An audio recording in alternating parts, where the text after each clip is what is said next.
We parrots are a big group of more than 350 birds. We are either macaws, amazons, larks, lovebirds, raccoons, or other.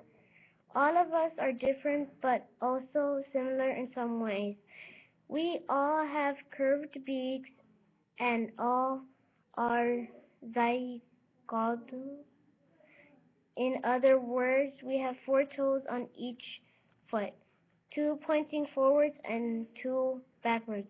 Most of us eat fruit, flowers, buds, nuts, seeds, and creatures like insects. We are found in warm climates all over the world in greatest diversities. Exist in Central America and South America. Some of us are endangered and many of us are kept as pets, especially macaws, amazons, parakeets, and cockatoos.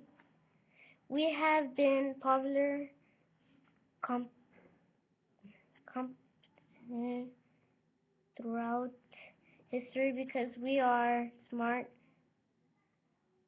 colorful, and love music. Some of us even imitate many sounds that are not bird like, such as human speech. The male African gray parrot is the best user of human speech in the entire animal world. An interesting fact is that our survival is being threatened before before the sale of our wild caught species is banned.